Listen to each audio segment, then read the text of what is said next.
We are so excited to see everyone here this evening.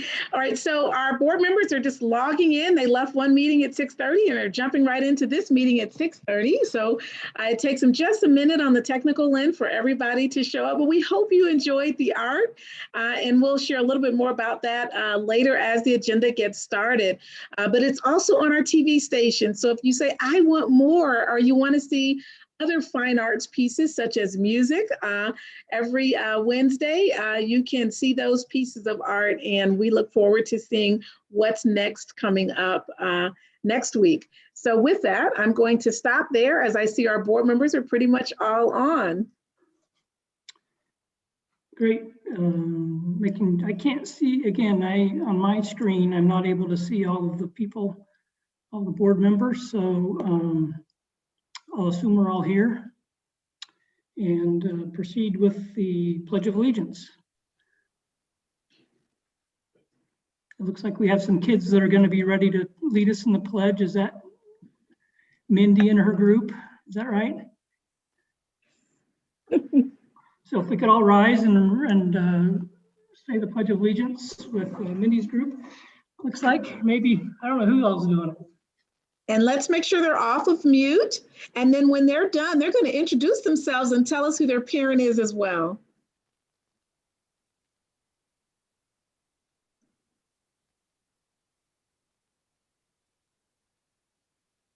I pledge allegiance to the flag of the United States of America and to the republic for which it stands, one nation, under God, indivisible, with liberty and justice for all.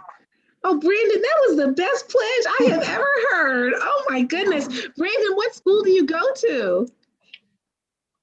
What school do you go to? I go to State Street. Oh my, and who are your parents? Because they must work for Topeka Public Schools. My dad is Brandon and my mom doesn't work there. Okay, and does dad work for Topeka Public Schools? He has your name. So you gotta work for State Street. Yeah. All right, so he works for State Street. Oh, I can hear your dad. He sounds a little like you too, but just a little deeper voice. Well, Brandon, we have a certificate for you. We can't wait to get it to you. It's Ryder. Brandon is the dad, I think, right? Oh, Brandon, you're the dad, and Ryder, you're the, well, Ryder, you didn't even correct me. I saw the name and I just called the name on the screen. I'm so sorry. So Ryder, it's all good. Thank you so much. My goodness, aren't you quite the professional young man? All right, so here's what the certificate says. Topeka Public Schools, this is our certificate of appreciation to you. You just gave the pledge to almost 100 people who are watching online. It says that we recognize Ryder Mitchell for your service at the February 4th, 2021 Board of Education meeting for presenting the Pledge of Allegiance. We are proud of you. Does our board president, Nicholson, would you like to say anything to Ryder? Yeah, I agree with Dr. Anderson. You did a fantastic job saying the pledge. What grade are you in, Ryder? I am in first. You're an expert at these Zoom meetings, aren't you? Yeah. Well, you did a great job. Thank you so much for leading us in the Pledge of Allegiance tonight. You're welcome. Great job. Say that.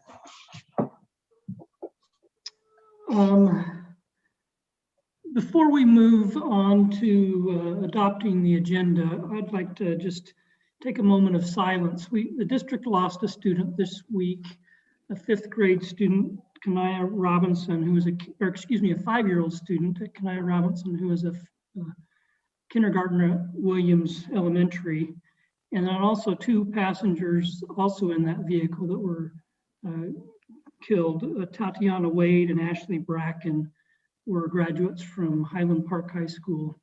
And if we could just take a moment of silence to remember them and their families in this time of need.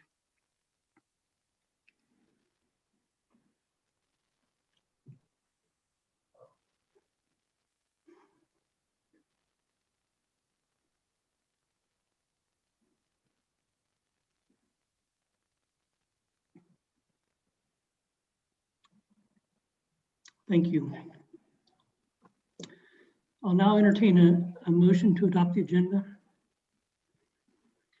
Mr. President, I move the board approve the agenda as presented. Thank you, Reverend Williams. We have a motion. Do we have a second? I second. This is Munoz. Thank you, Mr. Munoz. We have a motion and a second. Is there any discussion on the motion?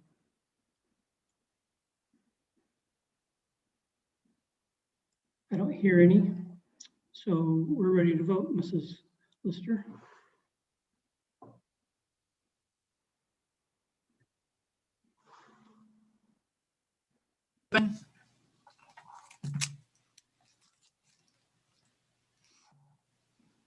Dr. Bonebreak, do you want to vote by voice?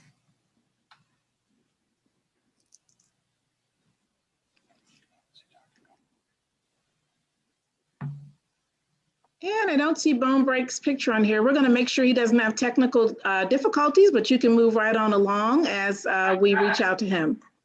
I have a missed call from him a minute ago. So if somebody could reach out to Dr. Bonebreak, that would be great. I will mark him as not present at vote and go ahead and close the voting, and the motion carries. Okay, thank you. And somebody's going to reach out to him. Yes, Mr. Gowan is doing that right now. Thank you. Okay, thank you. Next on the agenda, school highlights. Oh, well, this is our, I was so excited to give highlights that I interrupted. I'm so sorry, President Mickelson. With that, I rushed right on in and then didn't see Mr. Sawyer back there with his fireplace going behind him. And Mr. Sawyer wanted to give a shout out to Riley, or at least I know he was excited to do that, as the principals always are. Why don't we start with that, and then we're going to go straight on into the rest of our highlights. Mr. Sawyer? Absolutely. So this year, we have been given several opportunities within this to get some of our staff's students, but Ryder has joined us since kindergarten. This is his second year at State Street, and I know when we were asked to have a Pledge of Allegiance, he was the kid that I wanted to get up there. So congratulations to Ryder, and Mr. Mitchell's one of our interventionists who has taken on remote learning for our second and third graders and done a phenomenal job. So great job to Mr. Mitchell and his son Ryder. So excited for that. And again, good job, Riley. And you have several writers, several students also putting their thumbs up as well as they follow Ms. Jacobs doing just that. So we have several proclamations, but before we get to that, we have our Senior of the Month. We are celebrating Cap City. We're going to start the video and then turn it over to our principal. I'm a senior at Capital City High School. Well, Mr. February, as we like to call him, Bryson is just an extremely intelligent, well-spoken, responsible young man. Like, there's no one in this building that I could think of that would deserve this honor more than Bryson. He is an amazing student. He's very organized. He's very responsible. You never have to worry about him getting his work done or anything like that. Yeah, I love the teachers here. I don't know, they're just all nice. It's hard to explain why I like them so much, but especially Miss Brown. Like, I know when I was going through like some like personal, emotional stuff, Miss Brown helped me sort that out. I'm definitely gonna miss him when he's gone. He is definitely his own person. He is very sweet. He's very kind. He's very respectful. He's easy to talk to. My plans after graduation is mostly probably go to culinary school. I'm not entirely sure yet, but that's one of the things I'm thinking about. I work at Taco Bell right now, so that's kind of part of the reason. So Bryson is just this pretty quiet, reserved young man. He doesn't say a whole lot, but now we've gotten to see him and be able to work with him on advocating for himself and being able to speak some of those things that are on his mind versus just keeping them in. My advice would just take the year easy. Just make it easy on yourself, make it easy on your teachers. Just be respectful, do your work, and you'll have a nice, relaxing senior year. Well, Bryson, I don't think I'm ready for you to be a graduate, but it seems like you just got here, and just know that we will always be your family. You can always come back to us. We'll do anything. So join me in congratulating Bryson Bullocks as our February Senior of the Month. And with that, congratulations, we're going to ask our principal, Real McCoy, to share a little bit and then turn it over to Bryson to answer questions. Dr. Anderson and members of the board, I love this night because quite frankly, I get to show off the exceptional students that I get to work with every single day. And Bryson is one of them. Bryson is such a hardworking young man. He is one, and he'll tell you, he didn't love school. School wasn't his thing. He would hide in the back of the room, and it wasn't, his mom was frustrated. I think he was frustrated. I'm not sure graduation was on his radar. And quite frankly, when we got him and were able to connect with him in different ways and let him be himself and, you know, pull those things out of students that sometimes we don't always get to do if we see him hiding in the back of the room. And he has just blossomed into this person that we're so proud of. And he's got these goals and all of these things that he wants to do. And yes, they may change, but gosh, I'm not going to tell you how old I am, but I'm this old and I'm like, when am I going to grow up, right? So you think about all these dreams and things that you want, and that's him. He's a dreamer. He is currently part-time with us, and he is enrolled at TCALC and enjoying that culinary program over at TCALC, doing his thing over there. So I know my neighbors over to the south of me are taking really good care of him, and we're excited for him.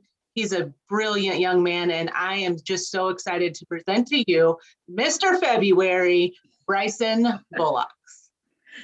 Woo! All right, so is Bryson on with us? We have so many people. I'm trying to find the box with Bryson on it. Let's make sure Bryson is not muted. And then for our president, do you have questions or for Bryson? Yeah, I just to comment quickly, just two things. First, congratulations. This is a great honor for any student to receive, but I think of all the descriptive attributes somebody could use to describe somebody that is most valuable to me, Ms. McCoy said hardworking, and that is a fantastic trait. It doesn't come easy, but if you're a hardworking person, you can go a long way, and I think there's lots of examples of that probably on the screen that I know I've always felt like I wasn't the smartest person in the room, but I knew I could outwork most people, and so that will carry you a long way if you continue with those work skills. So congratulations, Bryson, for this honor and award. Thank you. Do any of my other colleagues have any questions for Bryson? If you do, just go ahead and speak up because I'm struggling to find all of my colleagues on the screen too. So. This is Lalo Munoz. Bryson, tell us what this award means to you. Honestly, it means a lot. Like, I'm not sure how wide, it's a very wide spectrum of how many people can get chosen, but just specifically me that got chosen out of, you know, just the work I put in, I still can't even believe it.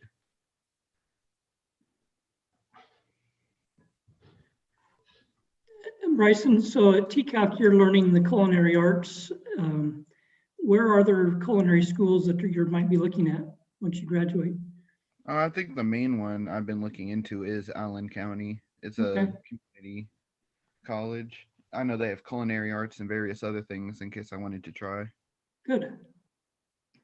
Well, you'll have to keep us in the loop of where you end up.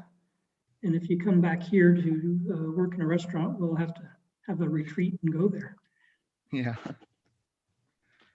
Hi, Bryson. This is Melanie Stewart Campbell. We are so proud of you. Congratulations. Thank you. I want to know is what's one of your favorite dishes to make? Or what do you think you like, you know, that you've really nailed it? Oh, man. It would probably be the pork Wellington. Like, we have our own little menu we like sell to the school and TCALC building. That got wiped out. Like, so it just got.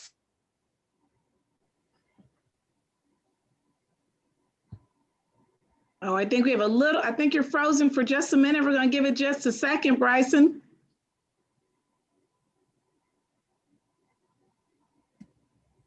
We might need to know when he's serving pork Wellington at TCALC. McCoy, maybe you could give us a tip. Any other questions for Bryson? He is back. You've now watered their appetites. Any final question for Bryson? Bryson, you have an awesome smile. I just got to say that. It's lighting up the screen here. My mom blessed me with dimples. I have dimples. This is Mrs. Boley, Bryson, and we all are so proud of you. I will tell you that I was one of those kids that sat at the back of the classroom too, and I was not excited at all about school. And then as I got older, I went back to school, became an educator. Now I'm on the school board. So don't ever get up or give up. If you're a hard worker, you'll be successful in anything you choose to do. So there's always hope with people who want to learn.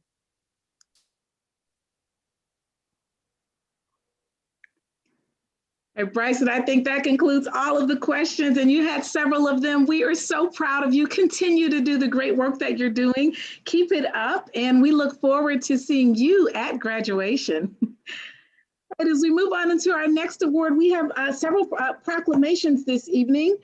And I see all the hand applause. We're going to start off with our counselors. And I believe we have some students here that joined the board meeting. And we thought they were the Pledge of Allegiance students. But I think those students came to say something to us about a counselor that might be on the screen. Why don't we start with our students, and they're shaking their head. Since they logged into the Zoom tonight, I think that's a good group to start with. And then from that, we will turn it over to Dr. Grimes and Miss Jessica Johnston as we start our counselor appreciation. So for our students, you're off mute. Can you introduce who you are, just in case your mom is Mindy? So you have your hand up. I'll pick you. My name's Lily. This is Maddie. Hi. Our mommy is Mindy. And we go to Whitson Elementary. Oh, wow. And were you here to share something with us about someone from Whitson? Oh, well, go right on ahead. Sure. Lily, actually, hi, this is Mindy, their mom. Lily's in third, Maddie's in second, and Lily helped me with writing a letter to their school counselors, Miss Jacobs and Miss Ridley. So she's going to read it for you really quick. Mrs. Ridley and Mrs. Jacobs, thank you. You are both the best people. Thank you for all you do. Your weekly visits in the classroom, your videos during virtual school, always bring us joy.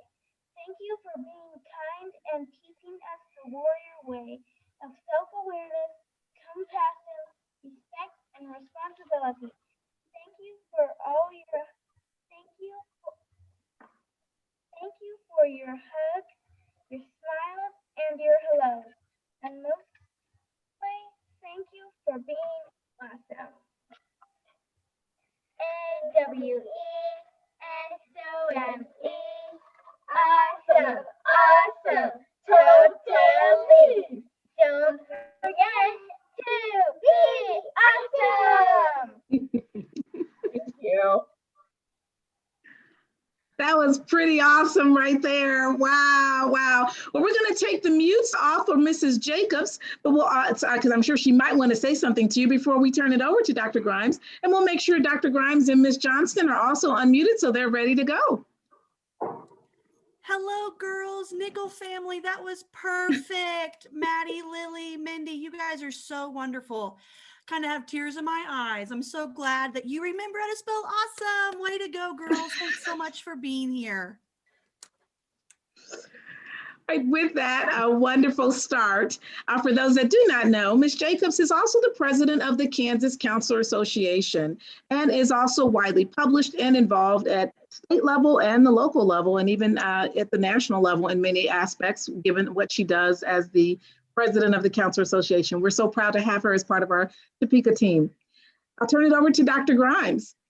Well, I don't have a cheer or pom-poms, but I did want to highlight our lead counselors. Ms. Jacobs is actually one of our lead counselors for the elementary, and She's done amazing. If you haven't read, she was actually posted today in the Kansas Association of School Board, highlighting her. And I encourage you to read that. Such an articulate, insightful, and wise for such a young age counselor. So we're really lucky to have her.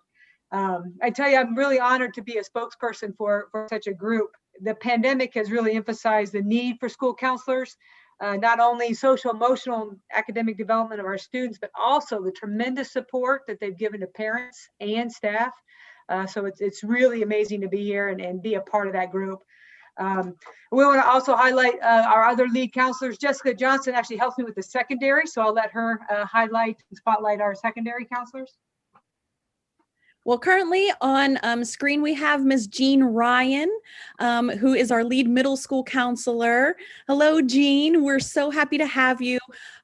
Jean just keeps track of all of our middle school counselors and making sure that they have the support and ability to assist our students, our staff, and our parents in the district. We are extremely lucky to have her, as well as Jackie Van Patten, the lead counselor for the high schools. She was unable to be here this evening, but she really helps hold us all together, especially in this trying time. They have just been so supportive and so strong. We're very proud of all of them that are here tonight. We're going to the proclamation. We're going to start with the proclamation. And Dr. Grimes, can you share how many counselors we have in total? We have 52 total for the district. All right, and I'll turn it over to you to read the proclamation. Whereas school counselors are employed by Topeka Public Schools to help students reach their full potential.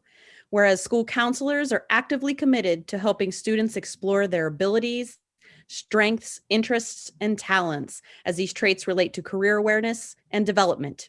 Whereas school counselors help parents focus on ways to further the educational, personal, and social growth of their children. Whereas school counselors work with teachers and other educators to help students explore their potential and set realistic goals for themselves. Whereas school counselors seek to identify and utilize community resources that enhance and complement comprehensive school counseling programs and help students become productive members of society. Whereas comprehensive development school counseling programs are considered an integral part of the educational process that enables all students to achieve success in schools. Now, therefore, be it resolved that the Board of Education of Unified School District number 501, Topeka, Kansas, does proclaim February 1 through 5, 2021 as National School Counseling Week. And be it further resolved that a copy of this proclamation be included in the minutes of the Board of Education meeting February 4th, 2021. In witness whereof, we, the Board of Education of Topeka Unified School District 501, do hereby affix the signature of our president and official seal of the Board of Education this 4th of February, 2001, signed Dr. Scott Mickelson, President, Board of Education. Thank you, Dr. Grimes. And while Ms. Jacobs is on as the president of the Counselor Association, we also have Ms. Mona Ridley on as well, who's also the other counselor at Whitson. Our Whitson principal is on, as well as our assistant principal, Ms. Artser. We're going to take you off mute. So if there's any item you wanted to say, you probably wanted to introduce your students, but if there's any item you want to say, you are the principals that are on the screen outside of Dr. Grimes. If you'd like to make a comment, this is a great time for that. If there's any other counselor on the screen, just kind of give a little wave out so we can make sure we acknowledge you. Normally we're in the same room and we can physically see you. We have a ton of counselors on the screen here. And so as they're waving as a Topeka counselor strong, it's 51 of them. If we have everyone say something, it really takes us a bit of time. I'm going to turn it over to Ms. Pierce.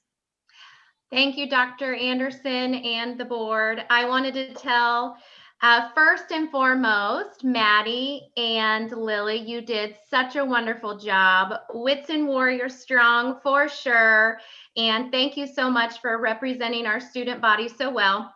And in addition to what everyone else has already said, yes, we are very lucky to have Miss Jacobs and Mrs. Ridley as our school counselors and being able to honor them this week. But you know what is more than amazing is they actually honor all of us as students and staff at Whitson during counseling week. And so with that, I mean, it just goes to show their true hearts as counselors because they think of others before themselves. But don't you worry, we are doing plenty to spoil them as well. So thank you all, and to all the counselors in TPS. I mean, we are truly a family, and thank you for all that you do. So thank you so much. Happy Counselor Week. Thank you, Ms. Pierce. With that proclamation, and all of our counselors having waved to you so you know who they are. Again, I think we have 3 screens here, so it's hard to see everyone. Thank you for showing up this evening. We so appreciate all of you, and we love you. With that, we are asking every parent that is online watching to please post something on social media, either about a counselor, tell them that you love them, but let everyone around Topeka know tonight that how amazing our counselors are. Thank you in advance, and we're already seeing social media posts being posted right now, so we're excited about that. Yeah, next proclamation, and our final proclamation, it is Black History Month. I always say it's the month in which many want to highlight Black history because we know there's no one month for any particular history, but this is the month in which we highlight Black history. And Miss Kathy Foster, the College Prep Academy instructor and instructional coach, will be reading that proclamation. As we bring up that proclamation, please make sure Mrs. Foster is not muted, and we will turn it over to Ms. Foster to give any comments she'd like and to read that proclamation. Thank you, Dr. Anderson. Proclamation of Topeka Unified School District number 501, Black History Month, February 2021. Whereas, during Black History Month, we celebrate the many achievements and contributions made by African Americans to our economic, cultural, spiritual, and political development. And whereas in 1915, Dr. Carter G. Woodson, noted Black scholar and son of former slaves, founded the Association for the Study of African American Life and History. And whereas Dr. Woodson initiated Black History Week, February 12, 1926. And for many years, the second week of February, chosen so as to coincide with the birthdays of Frederick Douglass and Abraham Lincoln. And whereas in 1976, as part of the nation's bicentennial, Black History Week was expanded and became established as Black History Month, and is now celebrated all over North America. And whereas we are thankful for the countless contributions of African Americans in the state of Kansas and throughout this nation, this month and throughout the year, and we urge our community to celebrate that heritage and continue to fight for equality and opportunity for all. Now, therefore, be it resolved that the Board of Education of Unified School District number 501, Topeka, Kansas, does proclaim February 2021 as Black History Month. And be it further resolved that a copy of this proclamation be included in the minutes of the Board of Education meeting, February 4, 2021, in witness whereof we, the Board of Education of Topeka Unified School District number 501, do hereby affix the signature of our president and the official seal of the Board of Education this 4th of February, 2021. Topeka Board of Education, February 4, 2021, Scott Mickelson, Dr. Scott Mickelson, President, Board of Education. Thank you, Ms. Foster. That was one powerful reading, my goodness. So those are our proclamations. Do any board members have any questions or comments for either our counselors, any of the counselors? They've raised their hands, so now we can actually call on them, or Ms. Foster before we proceed on to the agenda. Dr. Mickelson, I have just a reminder, and I say this every year, that I was a child of a high school counselor in middle school. He was started in middle school and went up to high school in Wichita. He took care of our class, which was over 600 kids, senior class. And so I saw what happened at home with a high school counselor. So I really very much appreciate all you guys do. And I know what you're going through now. Oh my gosh, I just can't imagine. So thank you very much. And then Ms. Foster, thank you for reading that. That was wonderful. Thank you, Mike. I agree with the sentiments you've expressed, and especially the counselors that impacted the lives of my children. Harry Peterson at Topeka High, Sarah Schaefer at Topeka High, had great impact on my two kids as they went through Topeka High School. And so I'm just grateful for them and their colleagues and the work you do for our students. So thank you very much. And then I think it's only appropriate that we, especially in Topeka Public Schools, honor Black History Month, especially with the role that Topeka Public Schools had in African American history in the US and the Supreme Court decision of May of 1954 to impact students everywhere. So we're honored to be able to recognize Black History Month here this month. Are there any other comments? Yes, this is Melanie Stewart Campbell, and I am happy to see Mr. Stratton here, and I am so grateful for all counselors, and I personally and my children have the wonderful benefit right now of being under Mr. Stratton's guidance at Leanda Middle School, and he's wonderful. He's awesome, and I'm so glad I get to state this publicly. So for shout out. So thank you, Mr. Stratton, and all the other counselors. Thank you very much. Ms. Foster, this is Mr. Munoz. Do you know of any events that are going to be happening in our school district? I know there are a few in the community at large, but anything in the school that I might that I could attend or just know more about? So, Mr. Munoz, the College Prep Academy is definitely working on some Black History Month activities. And we studied the novel Dear Martin, and my 9th grade students have put together projects that are on our website that you can definitely visit and see. And we are also preparing additional activities throughout this month. So I will definitely get in touch with you and ask you to join us in either virtually or even in person if allowable, and would love to have you come to the College Prep Black History Month celebrations. We also have Dr. Gray. Would you like to give an update on either the equity event or any other events very briefly? Yes, Dr. Anderson. I know, well, starting out, I wanted to say the artwork that you guys saw at the beginning of the board meeting, we wanted to say congratulations to all of those students that have worked really hard from elementary, middle to high school. They've submitted artwork throughout the week, throughout the month, and each week we have a theme. And so again, we want to say thank you to Mr. Reynolds, the teachers, and to the students for creating that wonderful artwork. I know in terms of Black History Month and some of the activities that are going on, we still have we still have schools right now that will be submitting what they're doing for activities, and that will be posted on our website as well as our social media. We will get that out to you very quickly. So just wanted to give you an update on that.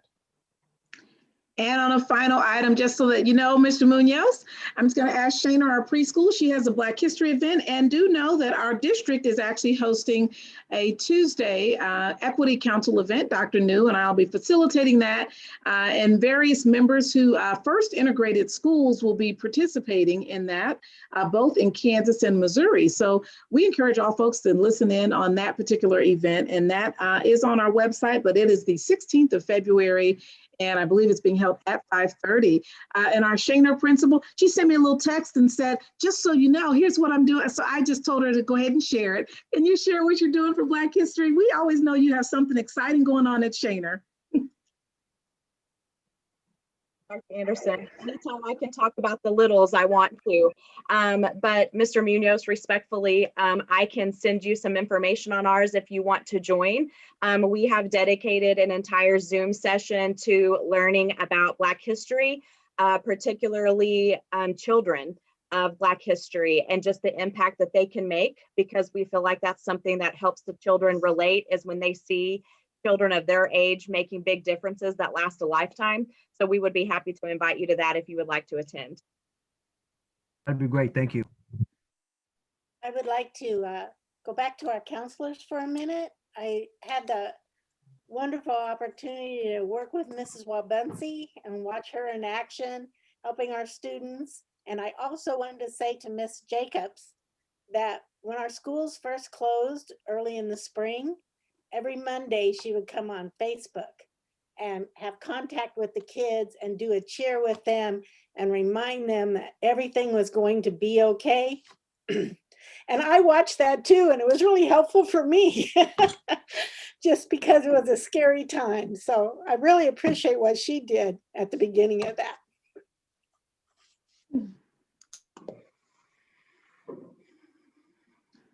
Hey, Dr. Mickelson, those are all the items that we have. Okay, thank you. Thanks to all the counselors and Ms. Foster for reading the proclamation for Black History Month. Next on the agenda is public communications. And I think initially we had one. I assume that person has joined. Ms. Lister, is Mr. Bolyjack online? No, he has asked me to read Okay. his request. Okay. All right. Richard Bolyjack, 1915 Southwest Webster, Topeka, Kansas, 66604. Good evening, board members and district administration. As we continue to manage and live through a pandemic that has changed the manner in which we do things, I believe virtual learning may be challenging for teachers, students, and extra support staff. Being as difficult as it is with technology, students staying on task, and teachers developing lessons that take twice the amount of time to implement and teach students. As a district, I believe we had no other alternative than to return to virtual learning to ensure that teachers and students can continue to instruct and receive a valuable education. As challenging as it is, virtual learning provides a means to receive an education in the safest environment for staff and students. I am appreciative that the district is working with state and local officials to bring the vaccine to teachers so that we may return to the classroom sooner than expected. Again, I would like to thank the board and district administration in keeping students and staff safe during this pandemic.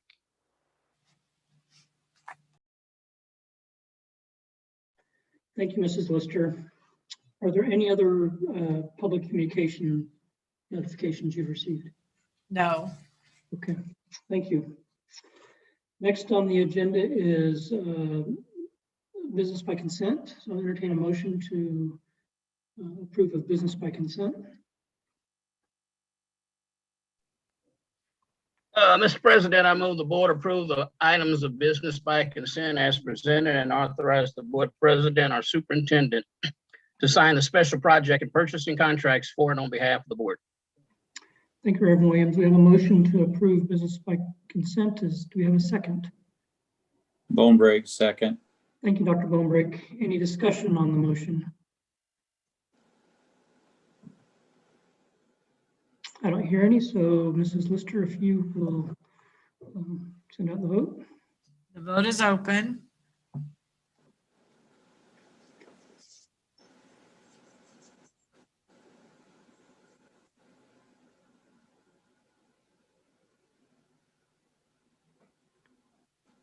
Just I'd like to recognize all the donations from multiple churches to multiple schools that we received. Very generous of their congregation.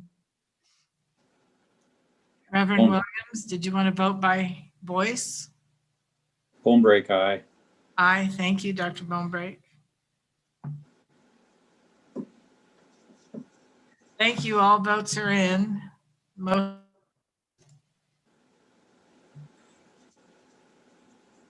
You cut out a little bit. I assume all the motion carried. Yes, the motion carried unanimously. Thank you, Mrs. Lister. Next on the agenda is Superintendent's report. Dr. Anderson, you're on mute. Thank you. The first item will be our OVT report. As Mrs. Wallace pulls that report up, she'll share with everyone what OVT means, and then we'll go through our most recent visit. Ms. Wallace. Good evening. I would like to share with you our outside visitation team report and highlights. In our spring 2020 accreditation visit was postponed until this fall. That happened in September of 2020.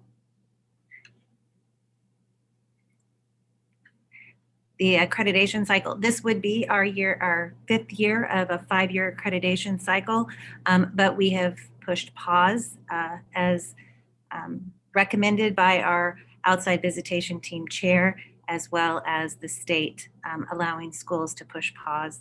Pause only means that we are not having an OVT or outside visitation team visit this year, and we will pick up, and next year will be our 5th year of the 5-year cycle. The outside visitation team, if you can, thank you. The outside visitation team visits on an annual basis during the 5-year cycle, and every year they give us a report and highlights and recommendations. We meet with our OVT chair regularly. Go back just one slide, please. Thank you. And then the OVT accreditation team will start meeting bi-monthly to plan for our 5th year accreditation cycle, which will be in the spring of 2022. And then in June of 2022, the ARC, or the Accreditation Review Council, which is made up of members from across the state of Kansas, educators, will review our report and determine our accreditation at that time. Can move to the next slide. Thank you. So this is just a reminder of what the state outcomes are. There are 5 goals or outcomes for KSDE. One is kindergarten readiness. That's measured annually, and the intent is to increase kindergarten readiness over the course of our 5 years. Social emotional learning, that is left to us to locally measure, and we use the SRSS-IE. That is part of our CI3T system. And then the graduation rate, the goal is for all schools to be at 95%, individual plans of study fully implemented, and the post-secondary success rate, which is a measure of the number of students in post-secondary programs 2 years after graduation.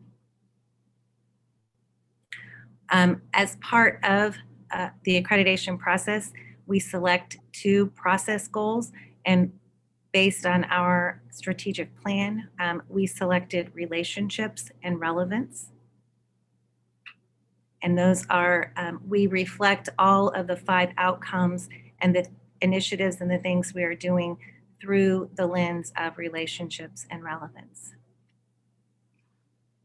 So some of the successes that we highlighted were highlighted as part of our accreditation visit were our work around kindergarten readiness, which includes our focus on preschool and getting our 3- and 4-year-olds ready to start kindergarten. During the last several years, we've implemented common resources. This year, we're implementing CI3T in the preschools. We work to vertically align and have a transition plan from preschool to kindergarten. And then we are streamlining our common assessments in all of our early childhood programs. Mrs. Wallace, would you explain what CIT3 is? Yes, it is a comprehensive, intensive 3-tiered supports. The 3 tiers are, well, the three supports are academics, behavior, and social emotional learning. And social emotional learning is another one of the things that I think we excel at in Topeka Public Schools, as does our OVT. We implement CI3T in all of our schools. We have strong partnerships with our communities. We have trauma-informed practices. The clinic at Topeka High, the work that we are doing with our homeless families, with Impact Avenue, and then the mental health interventions that we have in place. And the third outcome area that we feel we have a lot of success with is graduation rate. We are continuing to work on maintaining our closed achievement gap between our subgroups, implementing the implementation of visible learning, our college prep academy, implementation of our algebra lab, standards-based grading, our transition to high school, and then monitoring our 9th grade pass-fail rates to ensure success of our students early on in high school, and then offering credit recovery. And those are just really a handful of things that have improved our graduation rate over the last few years. So we also have some continuing opportunities and two areas or two outcome areas in which we have continued opportunity for growth would be our individual plans of study. Some of the things that we are doing around that this year while we're on pause would be implementing Naviance as our part of our individual plan of study. Professional development with Smoky Hill Consortium. They're providing professional development for all of our counselors on what is IPS and all of the components. And some of those components include student-led conferences and senior and junior reviews. And then another area of opportunity for us is that post-secondary rate and increasing the number of kids who are in some post-secondary environment 2 years beyond graduation. That does not, however, include military. The KSDE post-secondary success rate excludes military service and students who are going into just the job force. So some of the things that we have worked on as it relates to that would be expanding our pathways and credentials that we offer for students, our ACT offering during the school day, and increasing concurrent credit with Washburn and WIT, and then our college fair that we had, and we had one just a couple of weeks ago, which was a virtual fair. Yep. What is Naviance? Naviance is a digital platform that supports students in completing their FAFSA. They can take strength finder assessments and aptitude assessments that help them determine what career path they might most be successful at or enjoy. It also helps them identify scholarships. It really is an all-in-one kind of resource package for students. And then, does KSDE outline these, or are these our own objectives? So they identify the 5 goal areas, and from that, we also selected our 2 process goals, relationships and relevance. And so through that lens, these are the things that we are doing to grow and meet those outcomes. So they do not determine or dictate our initiatives or how we reach those goals, just that those are areas in which we need to grow and be proficient in. What are the consequences of not being accredited? So up to this point, there have been schools, this is a new accreditation process, and there have been some schools that have not been accredited. They have been, they get the opportunity to start the new accreditation cycle while continuing to work towards accreditation on their old cycle. So it kind of happens simultaneously. So in the long run, it is important to be an accredited school system. It just indicates that we are making growth in those areas. They don't necessarily, at the end of our first 5-year cycle, expect us to have met all of those goals, but to have made growth towards those goals. Okay, thank you. One of our, oh, I'm sorry. Thank you. I was going to ask, at what grade do we start an independent school plan or student plan? ISP, right? Independent student. The you're talking about the plan of study with Naviance? 6th grade. So we start, we don't actually start them developing their plan post-secondary, but that is when they start taking their interest inventories and their aptitude and exploring and investigating careers and opportunities. And then by the time they're in 8th grade, actually it's happening this month right now, pre-enrollment into high school. And so they will look at those assessments that they've taken, and then they will move forward in planning their next 4 years.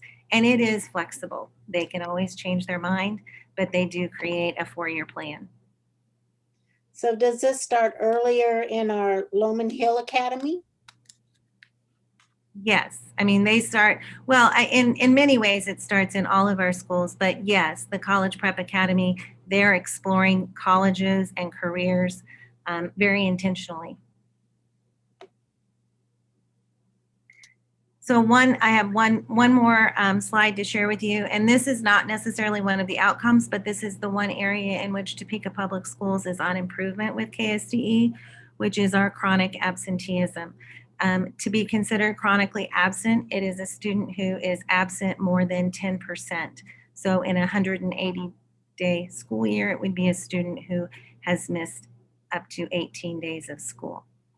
So some of the things below are things that we are doing to combat that, monitoring during our data consults and bringing it to the attention of building leadership, what their chronic absenteeism rate is. Mr. Kipp and, or Dr. Kipp, excuse me, Dr. Kipp and Dr. McDonald created a page in Tyler Pulse where it updates daily and buildings can monitor their chronic absenteeism. We have also created in remote learning the use of the R code so that kids who are working asynchronously and doing assignments, we can count them as present if they're doing their work. Focusing on the students that are in that 80 to 89% attendance range.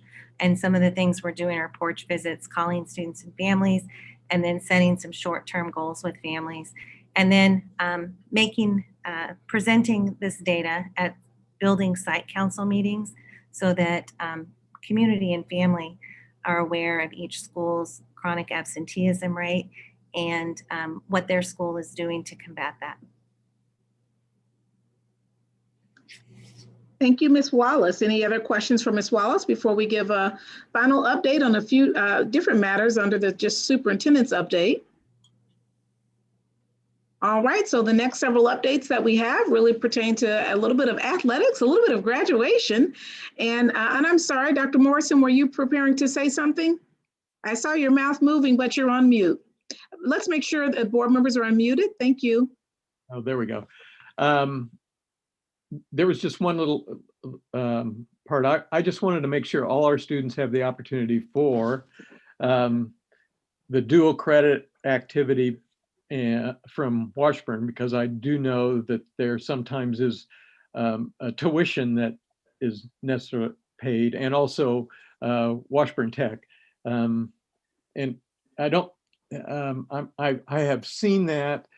I've gone to a DCAC meeting where they had somebody come in from Washburn and question how come there weren't more 501 students in Washburn, and it was because they were charging $80 an hour or something like that. So I just want to make sure that we've got that covered. We have not, to my knowledge, there aren't any students who have not been able to participate or attend concurrent classes because of a tuition issue. We use, and it's been allowed for the last 3 years, to use federal Title I funds to help support students with their tuition and books and supplies. Do we also send kids, or some kids go to Allen County where the tuition's not as high? Is that correct too, or is that? So students can take some courses in Allen County and then some courses in Allen County technical education or pathway courses that are offered free of charge. And we offer some of those to our students in our buildings. But we do not have, we can offer online courses with Allen County with no concern or issue, but we do have an agreement with Washburn around kids attending or having classes in our buildings and providing that opportunity for them. We cannot do the same thing with Allen County. And with that, if we have Dr. Morrell or Ms. Johnston still on, they'll share a little bit about a wonderful partnership they have in which all of the TCAL classes are offered with for dual credit as one example to that piece. I'm not sure if Ms. Johnson is still on or Dr. Morrell, so I'm just kind of looking on the screen, and if they are, they can be unmuted and we'll go ahead and have them pipe on in regarding that. As we prepare to do that, we're going to slide on into graduation. So before you go there, just one, I say this every year, and Dr. Morrison and Reverend Williams are probably tired of me saying it, but I'm fundamentally a fan of dual credit, but I think that universities get it off pretty easy because our faculty are teaching the classes, they're grading the papers, they're administering the tests, and Washburn's collecting the money. And it just is a source of irritation to me that continues to happen. I don't know the solution, but I do know we're kind of bound, and I'm grateful that some of our students can get education, college credit at a cheaper cost, but it still seems fairly one-sided in the benefits to the university that our students end up paying, or we end up paying for college classes or college tuition, even if it's at reduced price, but nonetheless, our faculty and staff are doing all the work. Thank you, Dr. Mickelson. And with that, and we may be coming back to that topic as well, as I believe Ms. Johnson or Dr. Morrell are actually going to rejoin, because from you sharing that every year, I think in my 5 years, we did explore a partnership, and TCALC has explored it in such a way that students at no cost are taking some college classes. But to your point, we'd love to see that district-wide. We also, and they're in the process, Dr. Hackett and Ms. Risley, both of whom are on the screen, are in the process of negotiating an opportunity for our college prep students. And so they can take classes, hopefully, in future years on campus at college and move directly into a Washburn experience. But again, that would be at a reduced cost, but with the Washburn professors. There are several programs like this across Kansas, none in this region, and we are excited about really this college experience going straight into a sophomore year, being able to have that for 2 years if we can make that happen. All right, we're going to go into graduation as we're talking about dual credit and college experiences. So with that graduation piece, I'm going to turn it over to Dr. Gray. The mini graduation or the graduate ceremony is on February 10th. Dr. Gray, would you like to share some information? Yes, thank you, Dr. Anderson. Again, as Dr. Anderson has spoken, next week we have the mini graduation, which will happen on Wednesday, February 10th. At the following times, we have morning and late afternoon times for our students and for our families. Each of these graduations will be streamed via Facebook Live, via the high school, their respective high school, and it will also be shared on our district Facebook page. Also, we have the number of graduates, as you can see there on the screen there. We have approximately 156 students who are graduating. And then you also see the event program where we will have Dr. Anderson, our superintendent, welcoming us, as well as our board president, a message from the principal, and then some other items as well. After these events culminate, we will have a graduate ceremony presentation that will be aired on Facebook Live beginning at 6, and that will be for all high schools. So again, just follow us on social media, and we will be sharing more information about ways to access that presentation. And so with all of those ceremonies, we do want to say that Hope Street is quite the special place. They have 14 or 15 graduates, and they are giving every graduate their own ceremony. So 15 times over the course of February 10th, Hope Street will be giving a ceremony for every family. So they all have their individual 15 different appointments. That's exciting. So unfortunately, I can't get to all 15 of those. And so since we can't get through the district to get through every ceremony, we want all of our school board members to know that your smiling faces as a group will be on the show at 6 o'clock. So actually, Dr. Mickelson and I will not be going to all the different ceremonies. At 6 o'clock, that's really when our welcome will be. So all of the graduates' photos, his welcome, my welcome, your photo as the full school board will be shown at that time. Outside of those pieces, really the principals at their ceremonies, to keep the social distancing piece in place, the principals will each share on behalf of Dr. Anderson and Dr. Mickelson, we bring you greetings. That's what that looks like. So parents know it's really the principal and the parents and the families. And then our staff will be taking photos as we normally would at the end of the year ceremony. Any questions about the upcoming graduate ceremony event? All right, if I didn't miss anything, Dr. Gray, was there something else you were going to add to that? No, ma'am. All right. With that, the next update, you already have received an athletic update. Mr. Kathy is on the screen with us. We do just want to mention that we are in the orange, so we really don't have any comments to add to that, but we're, other than yay, we're in the orange. And with being in the orange, that does mean spring sports we can transition when it's time for spring sports to open into spring sports. It also means that some of those groups, such as cheer, they will be able to transition into that at the appropriate time. The final update, if there are no questions in regards to that, we're just going to circle on back to the final item, and before I circle back to that, I know that Dr. Hackett had an item on the college piece as Dr. Mickelson opened that can of worms, and we're glad you opened it up because there's a lot going on in this space. We will certainly be having this as a topic in the future, but Dr. Hackett does want to give an update on meetings she's having on our behalf to further that process. Dr. Hackett? Yes, I really am excited to tell you that the notion of offering early college to students who are prepared to start college sooner than maybe some of their peers is on the horizon. We've been meeting with Washburn University, the Dr. Behrman, and they are partnering with us. We're entering into the draft stages of an MOU. And here's the great thing about it. It would give students in the Topeka Public Schools the opportunity to get an associate degree at the same time they are finishing their high school diploma. And it's really exciting. I love the idea that they're going to provide choices. They want us, although there are always core classes that all of us take to complete an associate degree, they do want to allow some opportunity for electives that would really speak to the needs and the interest of our students. So we're working on that. Of course, we share our versions with Dr. Anderson to keep her completely in the loop and get her advice. But we should be ready to do that. We're hoping by fall of this year. The fall of 21.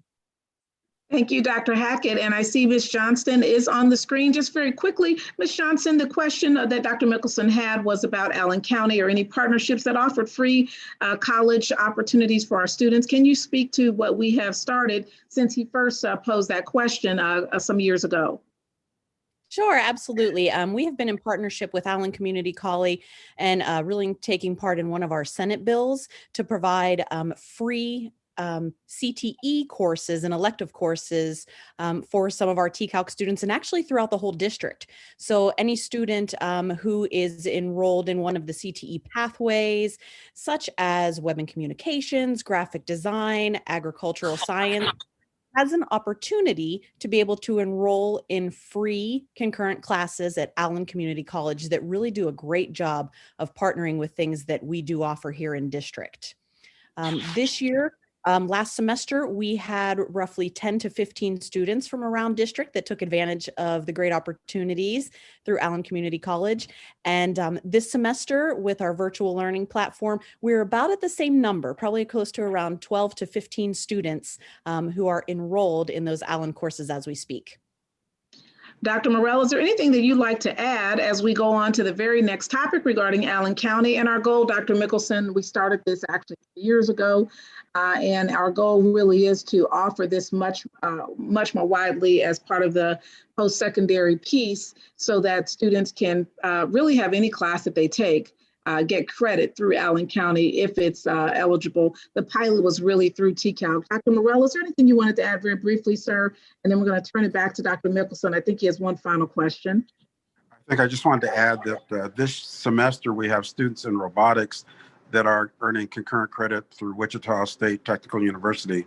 So those students that are in engineering and applied math pathway will earn 3 credits from Wichita State in robotics. Thank you, Dr. Morrell. Dr. Morrell has been attending the governor's post-secondary technical authority, really as an observer and listener. I'm on that authority as her designee and one of the authority members, and he's been attending that and just looking at how can we partner with our post-secondary and CTE institutions across the state. So you can expect for that to continue to expand. Dr. Mickelson, did you have a final question on that? No, I'm just pleased to see the progress we're making. So thanks to everyone who's making this happen. So thank you. Thank you. With that, and thank you guys for, we don't know if you were eating dinner or what you were doing, but thanks for jumping back on. You know, the principals are used to it now. I know we don't have them all 30 or 60 of them with their APs sitting around waiting, but whatever they're doing, we're so pleased that they're able to just jump back on. All right, with that, here's our final update, and it's probably one of the updates that most people are probably really interested in listening to regarding where we are in terms of our COVID numbers and that scorecard. I mentioned we're orange. We're going to bring up that scorecard.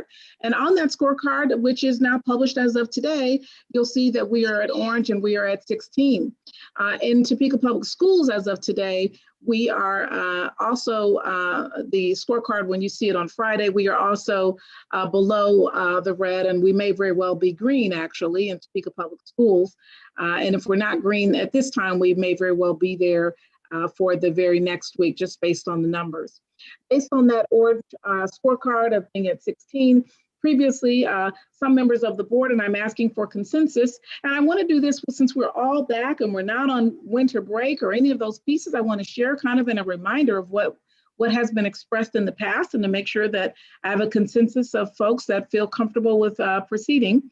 In the past, it's been shared by some members that you'd like to see 2 weeks of orange in order to be back in person. We all recognize that when students were out 4 to 6 weeks, that we needed to update their computers, we needed to support some students, we needed to have some immediate check-ins. We did that the first part of January, and we've been in remote since that time.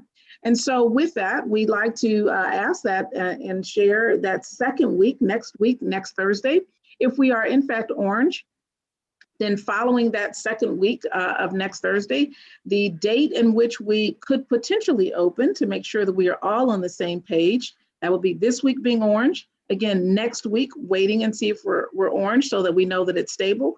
Then that would mean the 15th, the first day after Valentine's Day, we potentially could reopen for in-person. That would be the 2 weeks of the orange rating.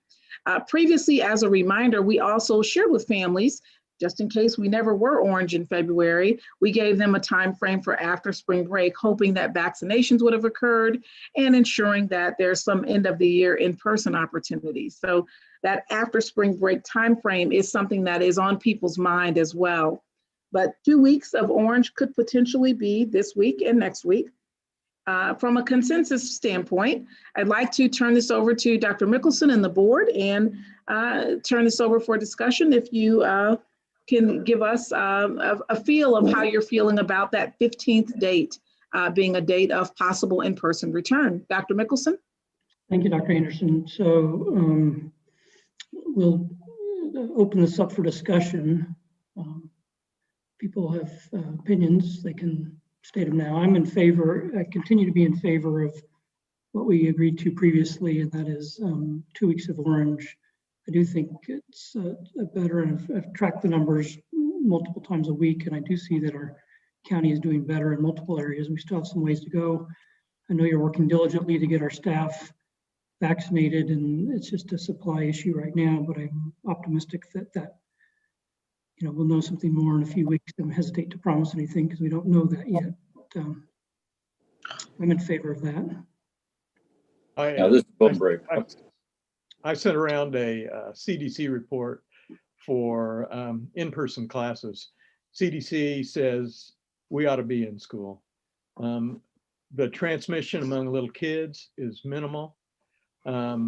If there's good mitigation procedures, and I've had teachers say that maybe the mitigation procedures that we use aren't as good, that some complain of not being able to open windows to keep ventilation going. Some complain that there's too many students. 15, I think one teacher wrote an email about, and they want to stay in virtual. Well,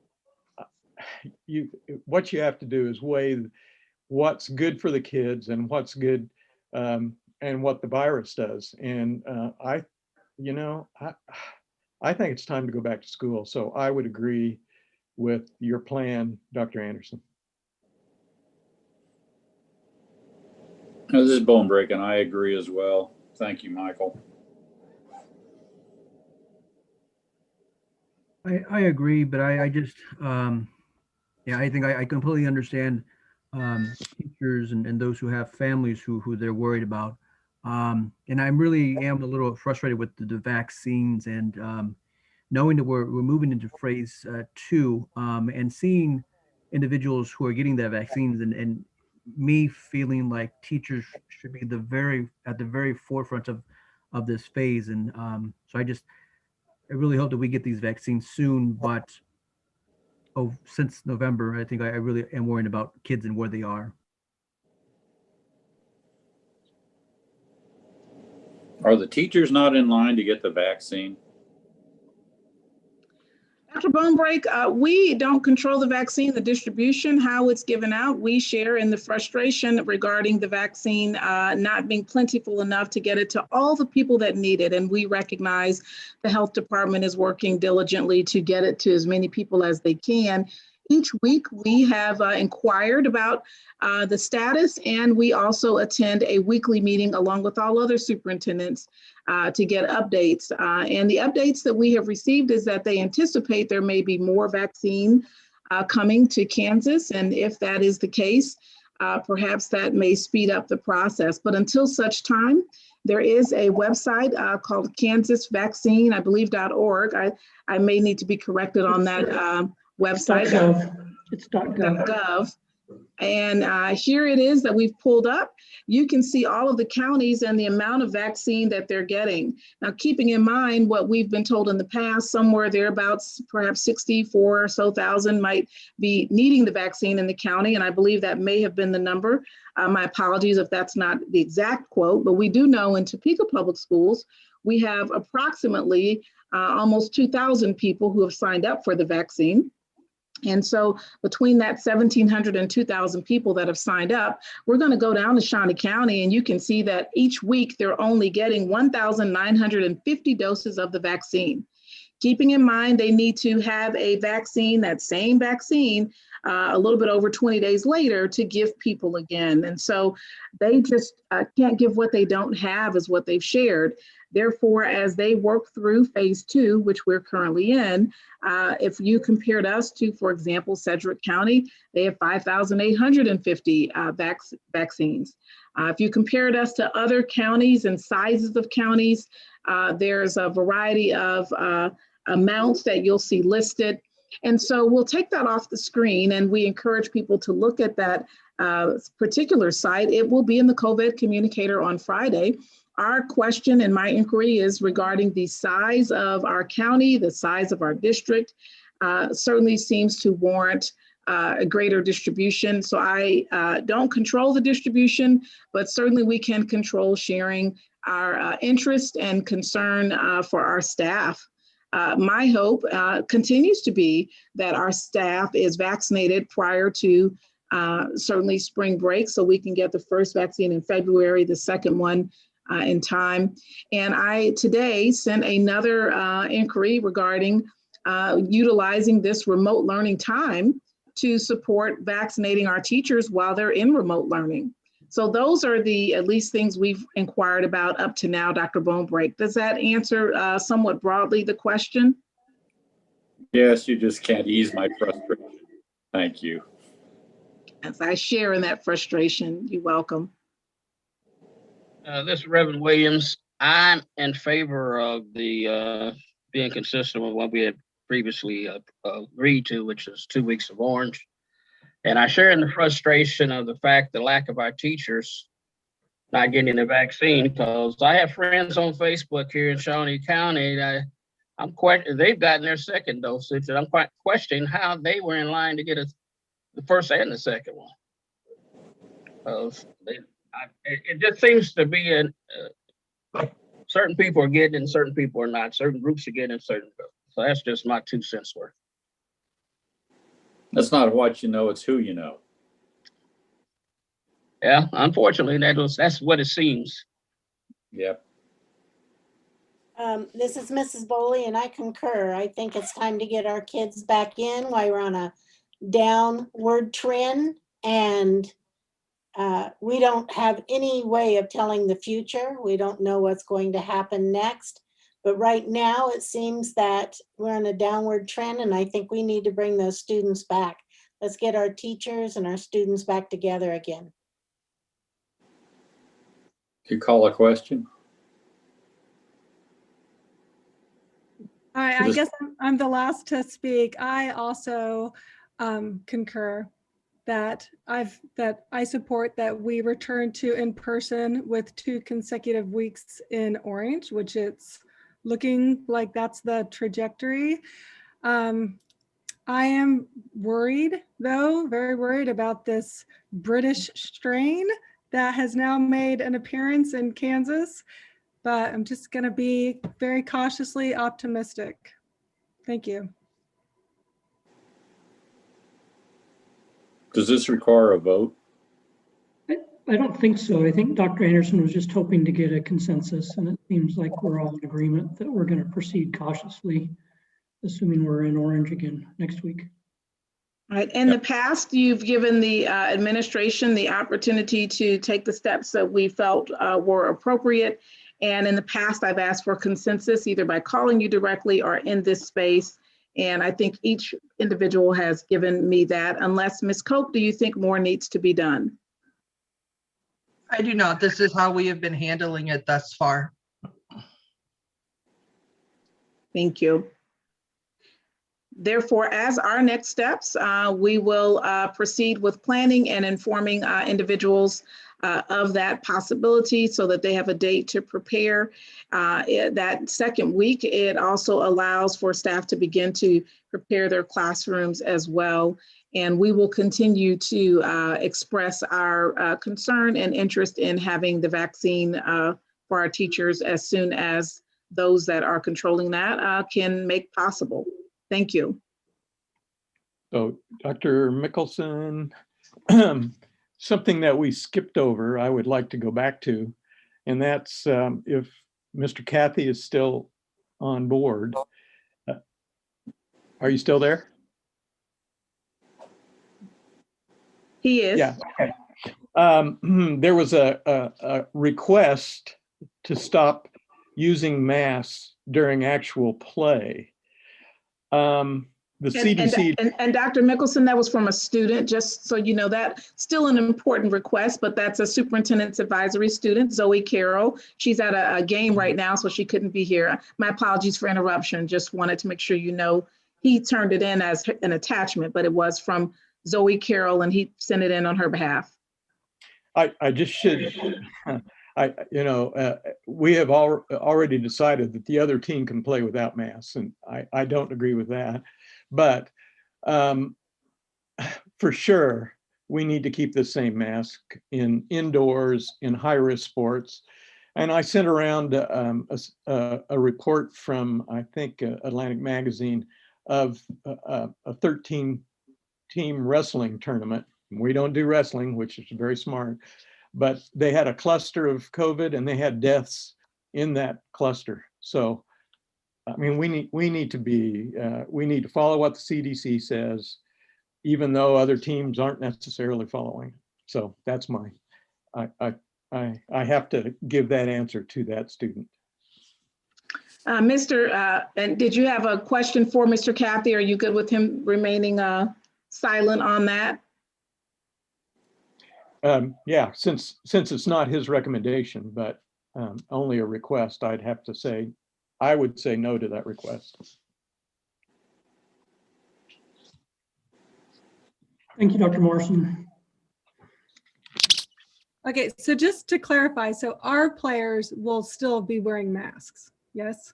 And let's make sure we unmute Mr. Kathy just in case, or he unmutes himself if he wants to clarify that. And the answer is yes. In our gym will be wearing masks also. Correct. Currently, we will, both our team will be wearing masks at all times. When teams visit us, they're on our court, they will wear a mask, and we are leaving it to the local control of the team when we are the visiting team to the host school. So, Mr. Kathy, have we, and when we've been away games, and we're wearing the masks, and do the other teams elect not to wear a mask, or do they wear a mask? Every game that I've been to, the teams have elected not to wear a mask. Even the teams in which originally said they would wear a mask have not.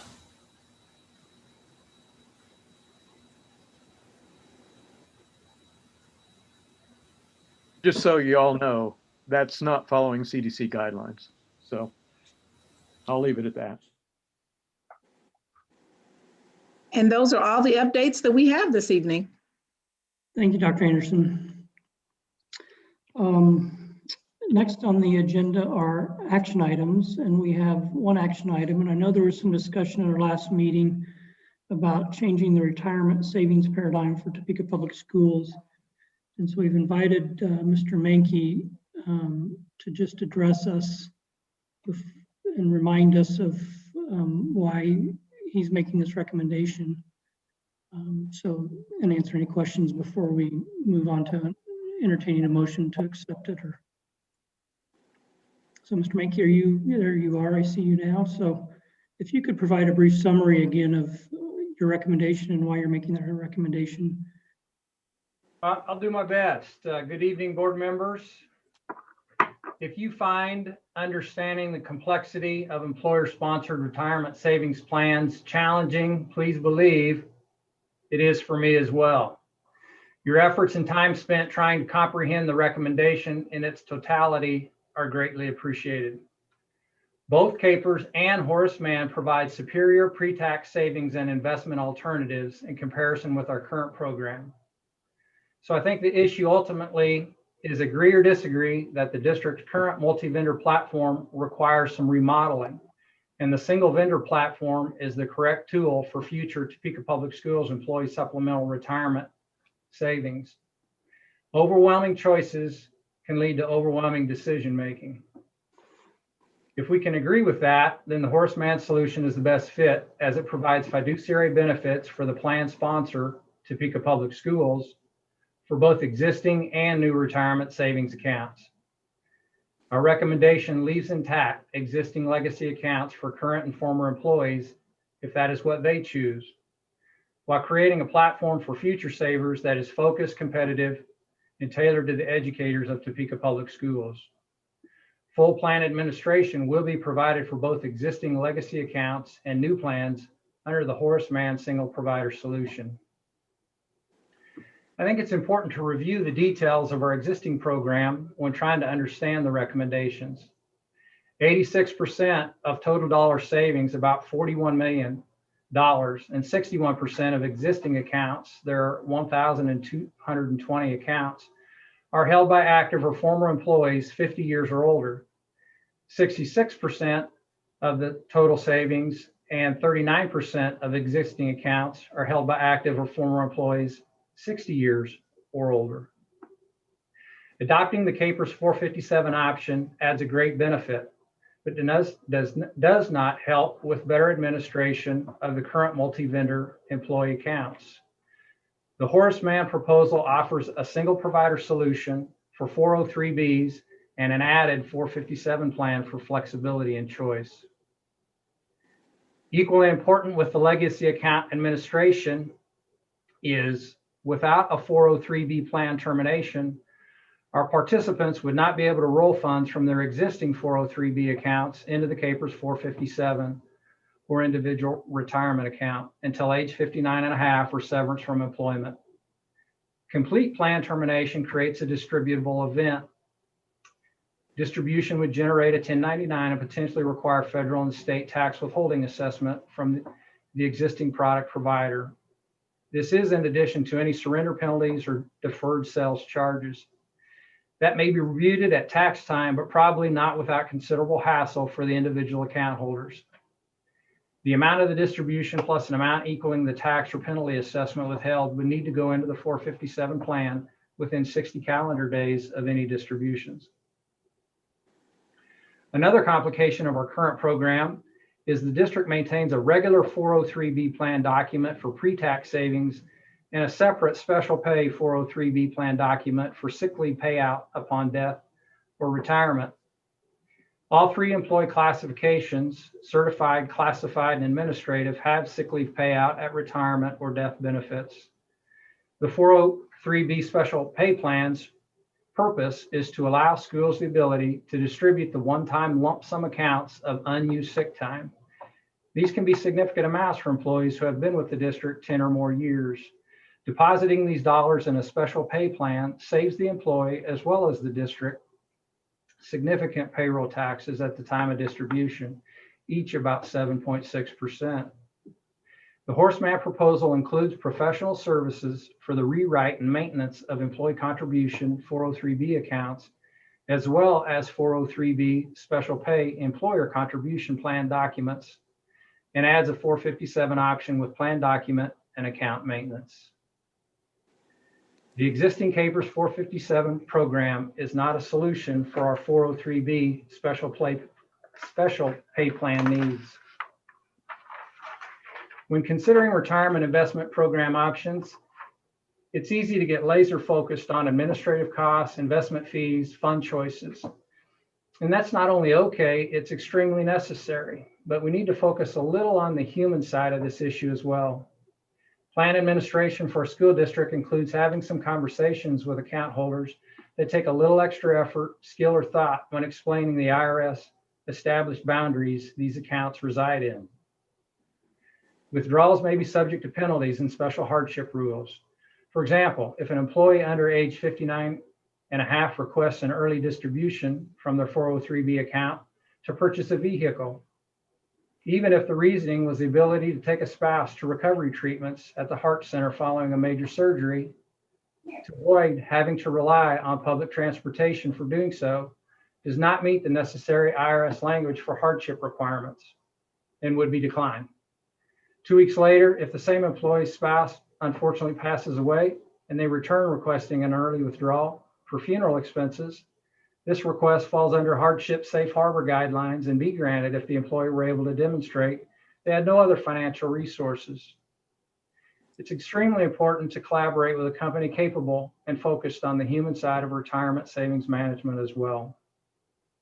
Horseman provides retirement planning services and manages 403B plans in 4,000 K-12 schools nationwide and serves as a single provider for 100 programs. Our recommendation as presented, if approved, assuredly will not be without objections, hurdles, and difficulties once implementation is underway. Topeka Public Schools and its retirement plan partners collectively will do everything within their power to make sure those difficulties do not influence outcomes. Mr. President, board members, that is all I have. Thank you. Thank you, Mr. Mankey. Yeah. It's a complex question, so I appreciate your summary.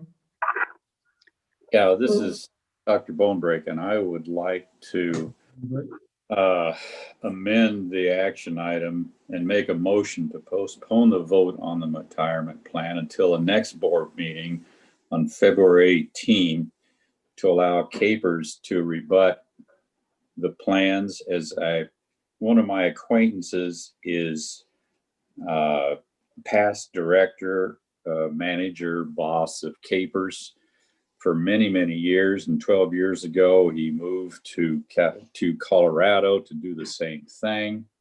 And he was aghast that we would be doing this.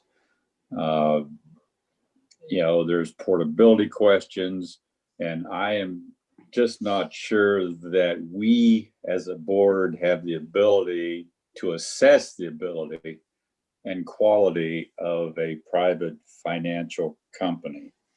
That CAPERS would be a single vendor platform. It leaves the existing accounts intact. You can have a 403 and a 457, but I guess I need a second in order to delay this, to have time for Capers to provide an alternate platform. I guess, well, it's been a year-long process to study this, but it was my understanding, speaking with the local Capers folks, that they really weren't given a chance to rebut the proposal or existing desires of the committee. Thank you, Dr. Bonebrake. So we have a motion by Dr. Bonebrake to delay a decision until our next board meeting, and presumably Capers would be available to come and present at that time. They want 5 minutes. Do I hear a second for Dr. Bonebrake's motion? I'll second. Can I also add though that I have tremendous gratitude and respect for Mr. Mankey and his finance team, and I defer to their judgment and their recommendation. I think though it would really help me better understand the scope of this big decision, and also be able to better explain it to others. Even though Mr. Mankey does a great job explaining it, it's just a lot. So I would like to have some more discussion myself. Okay, so we have a motion and a second. Is there any more discussion on Dr. Bonebrake's motion? Yeah, I mean, I have a question. This has been studied for a year, and my assumption, and Mr. Mankey, you can jump in here, is that having that objective role and looking at all of the options and what's best, that there was some reason why we didn't go this way with Capers. Do you want to chime in on that? I think I've articulated the reasons in terms of our existing legacy accounts, and the Horace Mann proposal taking over the administration of those accounts is different than adding the Capers 457. The Capers 457, they will take over all the fiduciary responsibilities for those 457s. But not our legacy accounts. And the only way for them to assume that would be to roll existing accounts into the Capers 457, and we think that's problematic.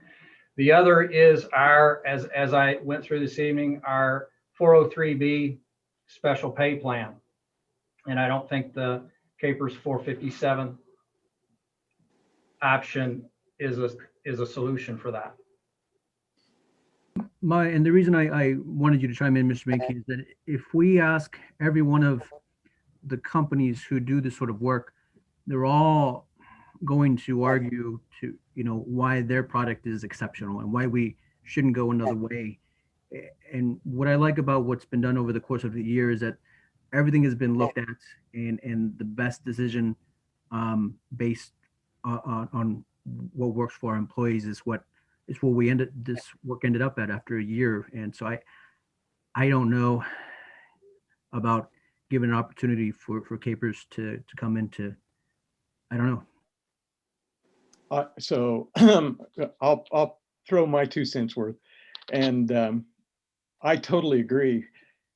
Our board, a board's responsibility is not to micromanage what people have worked hard to come up with. And if you want another explanation, I mean, go sit with Gary Mankey for a little while and he'll explain everything to you. By having another financial person come here and make a plea, it's just like Mr. Munoz says. They have done due diligence, and we should follow what they have recommended. Mr. Mankey, I may need your assistance on this. I was able to retire from Capers with a very different plan than our teachers are allowed to have at this time. Am I correct? That's very correct. You're a tier oneer, and school district employees who started their careers in 2015 or later are tier 3. The tier 1 employees, such as yourself, myself, are in defined pension plans. The tier 3 folks, these are cash balance plans. These are deferred savings accounts. They're what you save is what you get.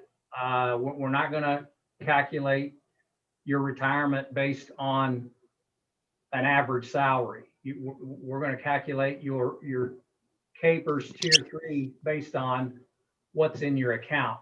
And that's a big, big difference. And even our friends at Capers realize that's a big part of their literature and their push for the 457s into municipalities and other government entities is, really trying to spread that message that the tier 3 pension or tier 3 retirement plan is not as beneficial or rich as tier 1. So I basically have a pension and our newer employees only have a savings account that is being organized by Capers, correct? I think that's a really good way of putting it, yes. So when we're talking about Dr. Bonebrake's father getting a very good pension in his retirement, we're not talking about that from Capers for our education people anymore. Am I correct? Not our tier 3 people, no. And can anybody be a tier 1 now? No. So it's just basically a savings account that is being managed by the Capers level. Yeah, the benefits, the advantages are not as great for the tier 3 folks as they were for the tier 1. So basically they can enter their amount each month tax-free until they pull it out at the end. It's basically just an IRA. I would hate, there are so many IRS rules and regulations. Labeling that as an IRA is probably not a fair label. Okay. But it is not a pension such as I have at this time. Not a defined pension as the tier 1. So the difference between these would be Horace Mann is going to educate our teachers on how to manage these savings accounts, where Capers is just receiving the amount out of the paycheck, correct? The Capers plan, the 457 plan, is a pre-tax benefit. It's going to offer the same things. They have online educational tools, online investment opportunities to manage your accounts. But I think the individual service combined with our existing or legacy accounts, the folks that already have existing 403B accounts with us, particularly those folks who are 60 or older, where a bunch of our saved dollars reside, we're not going to require that they do anything with those plans unless they choose to do that. Where if we did Capers, they would have to convert a 403B or cash it out. And if we tried to implement a Capers only 457 plan, we could layer in, tier in the Capers 457 savings plan. But if we try to create the program where 100% of the accounts are managed by Capers, that would require accounts being rolled to the Capers program. Our existing 403Bs cannot be rolled into that 457 plan without termination. And then there's the risk of existing plan. unintended taxes because you didn't get it reinvested or. Yeah, I think there's a lot of moving parts to that. We could certainly ask Jim Reardon with Proactive Capital and Nick, who completed the lengthy study for us, to expand on that. If Mr. Reardon's on the line. Well, members, thank you for the opportunity. I want to make sure that you understand first that through CAPERS, you have the tier 1 people are primarily in what's called the defined benefit plan. So the benefits are defined. If you have so many years in grade and so forth, then you get so much money. The tier 3 plan is kind of a hybrid, but it's more what you would call a defined benefit plan or a defined contribution plan. The state will put up so much money into your plan. We have no idea how much money you're going to have when you retire, but we're not making any promises that you will get a set amount of money for the rest of your life. The 457 plan is yet another opportunity for people to put money aside, and particularly because of the implementation of the tier 3 plan, it becomes even more important. But they're all separate, you see, and I want to make sure you're not getting those confused. The real difference, cutting to the chase, is that probably the best plan for teachers is a 403B plan. CAPERS doesn't have a 403B plan. So you can't do CAPERS for a 403B plan. And when you're dealing with Horace Mann will give you both. You can do the 403B plan because it's so easy to operate. And then you can add their 457 plan because it adds some benefits toward the end of your career that you can add more money to it if you choose. So you're actually getting much more with the Horace Mann plan, and that's the difference. Thank you, Mr. Reardon. I talked with the CAPERS, said they had a 403B and you didn't have to transfer it to the 457. We have a letter from CAPERS, and they and you can find it in your addendum, but essentially they don't offer a 403B plan at this point. It's addendum number 5.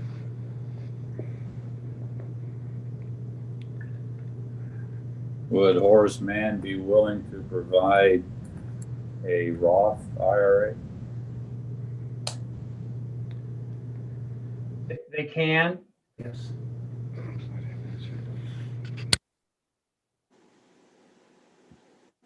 Would they be willing to decrease their management fee to what CAPERS would be?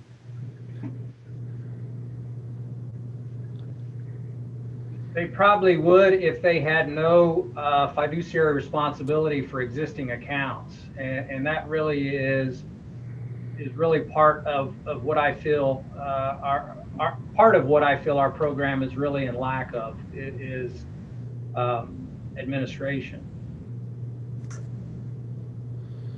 Nothing prevents people from acquiring a Roth IRA if they choose to do that, either in lieu of putting the money in the 403B plan, or if they don't make enough money, they can also add a Roth. And in this case, they don't really have to do it. It's not an administrative headache that the school district's going to take on. It's whomever they place their money with for the Roth that has that responsibility. But it's really a separate matter and really not involved in our discussion tonight. Well, Mr. President, I'd like to call the question.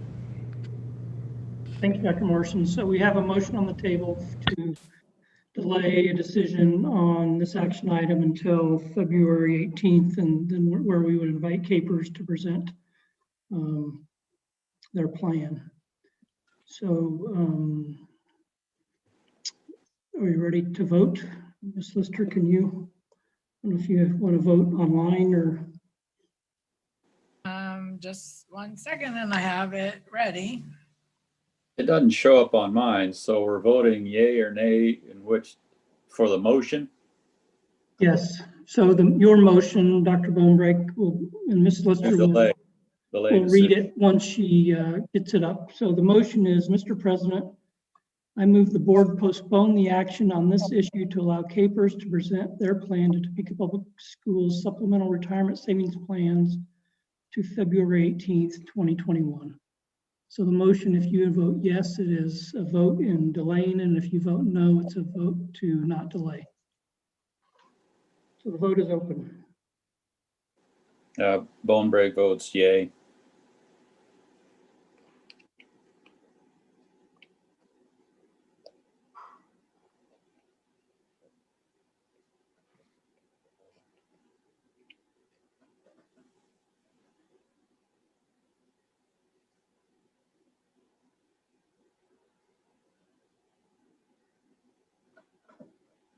Reverend Williams, you voted yay to postpone?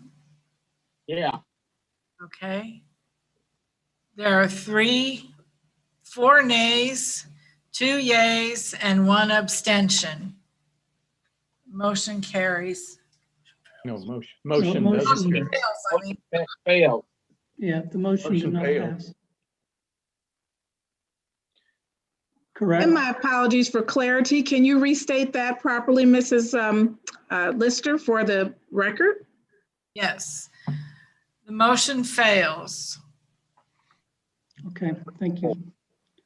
So now I'd like to make a motion to accept the proposal. Thank you, Dr. Morrison. We have a motion to accept the action item as proposed on the agenda. I entertain a second. Thank you, Mr. Munoz. We have a motion and a second. Is there any more discussion?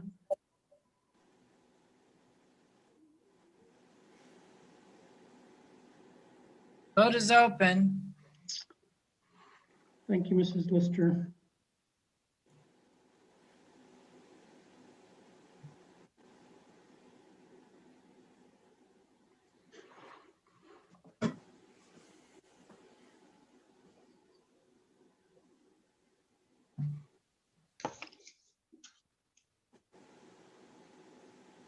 Dr. Bonebrake, did you want to place your vote? Nay. Nay. I vote nay. Thank you. The motion carries 6 in favor, 1 against. Thank you, Mrs. Lister. Next on the agenda is board member comments. So we'll start with Dr. Bonebrake. Yeah, I have no further comments. Thanks. I Dr. just wish Morrison. I would get immunized. Yeah, and I hope that Dr. Anderson will continue her vocalization of immunization for the teachers, and everybody needs to keep abreast of what's going on, because just like Ms. Stewart Campbell said, there is a new the new variant was discovered in Fort Hays. So it's present, and it's supposed to be more contagious. Now it's still supposed to work against the vaccine. I hope, the other thing I hope is teachers will take this. I did have an email from a parent who is a labor and delivery nurse, and she said, you know, I'm a frontline worker. Why aren't teachers frontline workers? Well, I think that's a good argument, but it's very difficult. The parents want their kids back in school for the most part, and the teachers don't want to come back. And so only if it's safe. And I think from all the medical literature that I've read, it's safe. Thank you, Dr. Morrison. Mr. Munoz. Once again, congratulations to our student of the month. It's well-deserved, Bryson, I believe. Well-deserved. Keep up all the good work. I think from all the medical literature that I've read, it's safe. Mr. Gallen, I assume you can take care of that. We wanted to hear Dr. Morrison's opinion multiple times, so. And I think Dr. Morrison, if you can mute yourself, or Mr. Gallen, if you can mute Dr. Morrison, and Mr. Munoz, were you done with your comments, sir? Yeah, I was just going to say congratulations to our student of the month, and to counselors. I think counselors have been so impactful, and at least I know for myself as a parent and my wife, when we were lost and we didn't know what was going on, the person who we knew we could open up to was our local counselor at our elementary school. So I really am very indebted to the counselors and the work they do, especially in these times during a pandemic. They are the glue that keeps our schools and students and families moving forward. And the other thing is, I'm happy to see that we're making progress in terms of the scorecard. It is in orange, and students are doing as best as they can. I know as a parent, we're doing as best as we can to try and juggle all of the responsibilities on our plate. And I've heard from a number of teachers, though not all, who also want to be back and know that that being in the classroom is integral to student success. And so I'm looking forward to and hopeful that that trend moves forward. And at the same time, I think we can look for opportunities to be advocates for immunizations for our teachers, especially those who are have complications and are very fearful and for good reason. So other than that, thank everybody for all of your good work. Thank you, Mr. Munoz. Mrs. Boley, you're next in line. And you're muted. I always forget to unmute. I just wanted to congratulate Teresa Waters for becoming a Kansan of the Year, for making masks for all of her students. She is a psychologist at Topeka West High School. And so we should be very honored that we have a recipient of that award in our district. Also, we had a 92-year-old graduate. So it just shows you that, your learning and your achievements can never end as long as you got both feet on the ground when you wake up each day. So congratulations to him. Our drum line from Topeka High School was able to perform twice, and it was great watching them on Facebook Live. And I'm hoping that we'll see more as our weather improves. We'll see more of our fine arts programs get started and get running. And I'm really excited about that, to give them the end of the year with that ability to work outside and do those types of things. I do agree that we need to continue with our masks. I think our record of no postponements of our games because of COVID detected in our sports programs is something that we should share about. And I think we're doing an excellent job there. So I agree with the mask wearing. I know that it's concerning that we're going back into classrooms and teachers may be frightened, but our students need us right now. And we've been in remote for quite some time, and we need to get back in there. And we know that Dr. Anderson is watching over our district and our staff, and that she'll make the right decision if we need to go to remote again. And we know that can work. And so I'm asking our staff and teachers to trust us with this, or trust her that decisions will be made correctly. They have been so far, and please give us that, that grace. We all need grace during this time. Please continue to wear those masks. Everybody in our community that wears a mask helps us stay open. Also, I picked up my bag for school board recognition at our last meeting. And I have to say a huge thank you to all of our building administrators for the wonderful letters.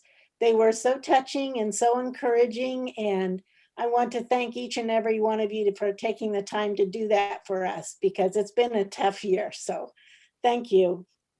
And also, go Chiefs! Let's go! Let's get a win this Sunday. Give us something to be joyful about.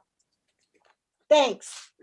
Thanks, Mrs. Boley. I'll be cheering along with you, I hope so. Ms. Stewart Campbell.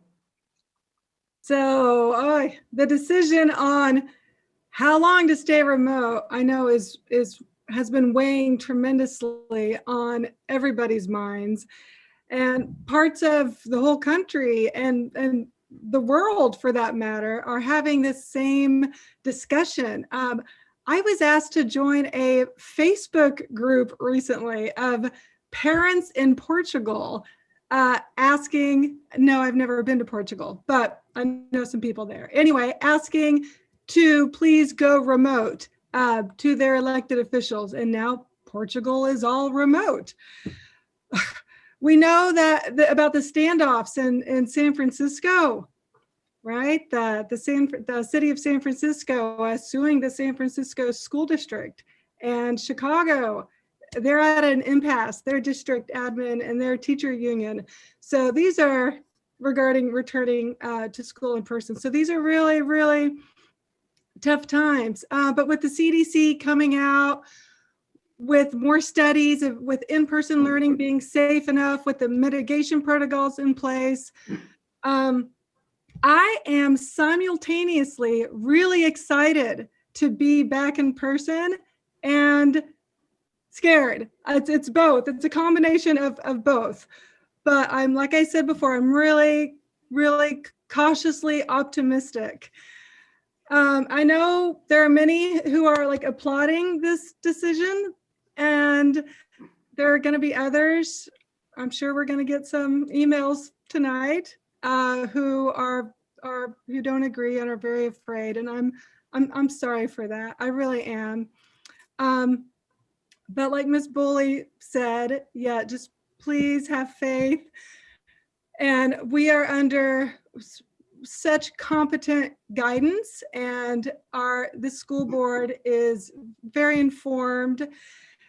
And I'm just really grateful for the decisions. I agree, all of the decisions that have been made, I think have been made very, very well.